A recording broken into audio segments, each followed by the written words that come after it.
yang saya jelaskan dalam video sebelumnya terkait dengan pengujian terinci atas saldo piutang sebenarnya tidak dilakukan secara spontan, melainkan dengan panduan program audit yang disusun secara rapi, yang berisi pernyataan langkah-langkah yang perlu dilakukan auditor secara sistematis. Video ini saya akan menunjukkan bentuk program audit untuk pengujian terinci atas saldo. Sebelumnya saya akan menjelaskan dasar yang perlu dipertimbangkan auditor untuk penyusunan langkah-langkah prosedur audit tersebut.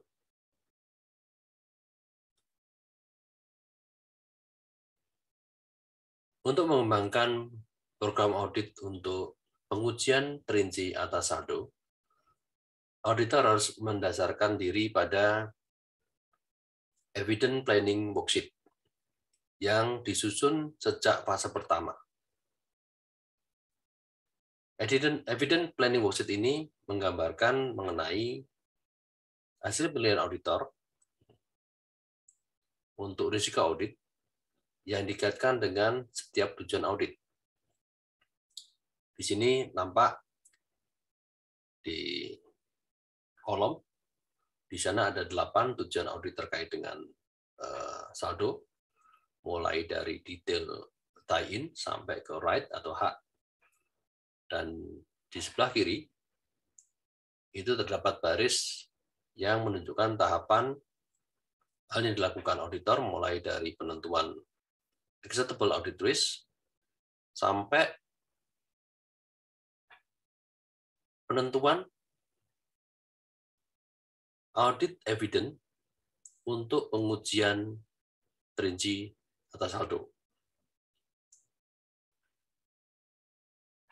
Metrik ini harus dibuat auditor mulai dari fase 1.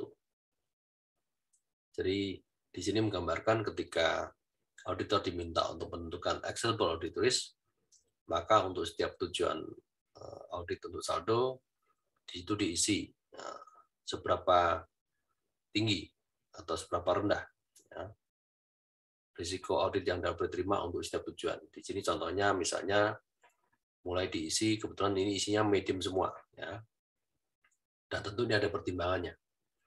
Kemudian inherent risk, auditor mengisi untuk setiap tujuan bervariasi dari low sampai medium. Kemudian selanjutnya ada control risk untuk sales. Kemudian di bawahnya ada control risk untuk cash receipt, control risk untuk pengendalian tambahan, ya. Sampai yang selanjutnya ini ada substantive steps untuk transaksi penjualan. Itu hasilnya dinyatakan di situ. Good result atau fair result dan sebagainya. Ada juga yang unacceptable result. Ini semua diisi dari hasil pengujian, ya. Mulai fase 1 sampai fase 2 sebelumnya. Nah, kita barusan membahas langkah yang dilakukan pada fase 3. Dan di situ ada substantive analytical procedures. Sebelumnya saya telah menunjukkan hasilnya. Dan di sini anggap saja bahwa setiap tujuan telah terisi, ya, bahwa hasil untuk substantive analytical procedure untuk piutang itu good result, ya, untuk 6 tujuan pertama, ya, mulai dari detail in sampai cut off. Kemudian untuk realizable value itu hasilnya untouchable, tidak dapat terima. Kemudian untuk right-nya tidak applicable. Nah, selanjutnya auditor pada tahap ini juga menentukan risiko deteksi yang direncanakan untuk saldo piutang. Dan sini hasilnya bervariasi dari high, ada medium juga, dan ada low juga. Nah, pada akhirnya di baris terakhir itu auditor merencanakan, ya, seberapa banyak bukti untuk pengujian saldo. Nah, di sini diisi juga ada medium, ada low, ya, ada juga yang high. Nah, dari pertimbangan ini, auditor kemudian merumuskan langkah-langkah yang perlu dilakukan untuk memenuhi rencana yang ada di metrik ini. Ya. Dan di bawah ini juga ada performance maturity yang ini ditetapkan di awal ya. Contoh $265.000 ini berkaitan dengan contoh-contoh yang dulu saya jelaskan di bab sebelumnya. Ini juga kalau Anda lihat di bab sebelumnya 14-15 ya, di sana ada tahapan untuk ngisi ini. Jadi ini worksheet yang harus dibawa atau diisi untuk setiap tahapan. Dan kali ini yang saya kotak merah ini adalah apa yang kita lakukan pada tahap ini ya, di fase ketiga untuk pengujian piutang.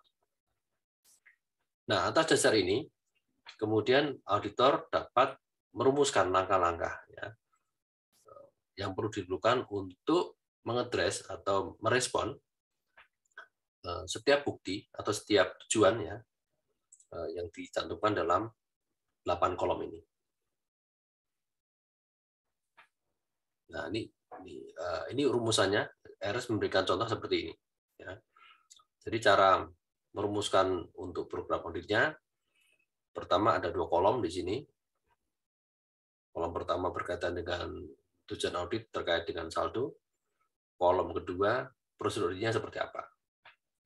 Sebagai contoh untuk baris pertama di situ dijelaskan mengenai tujuan audit yang berkaitan dengan detail tie-in.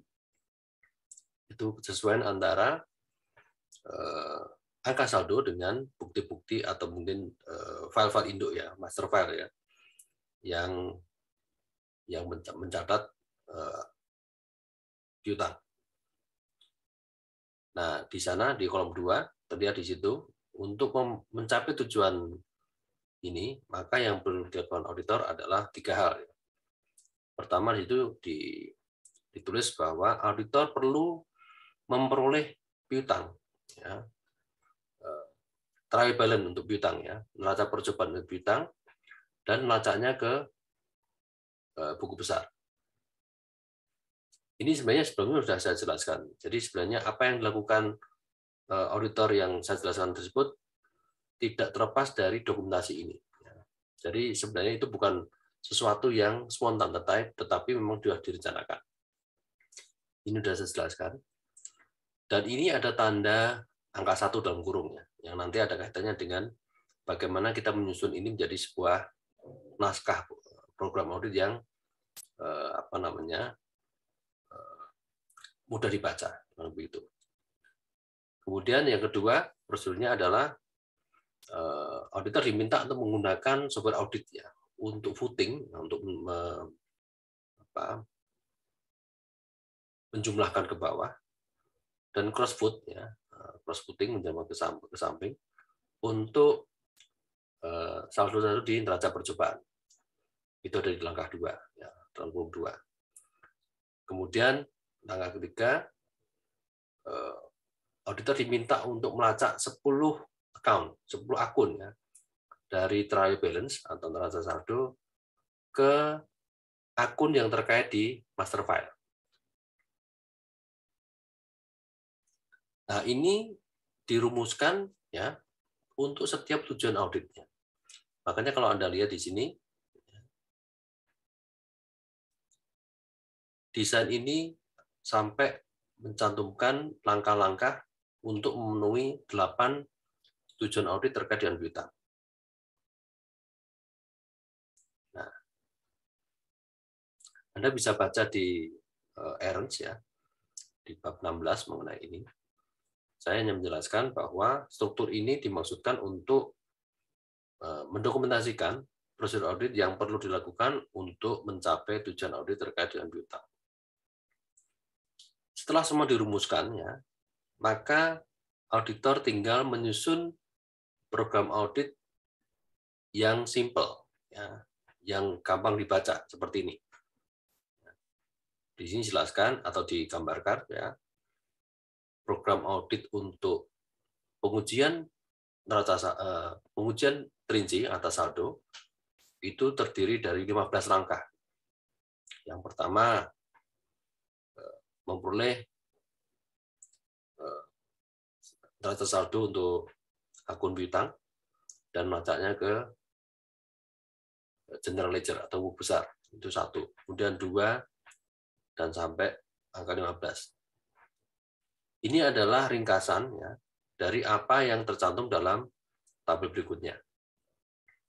Nah, dokumentasi ini penting supaya auditor memiliki riwayat catatan yang mudah dibaca.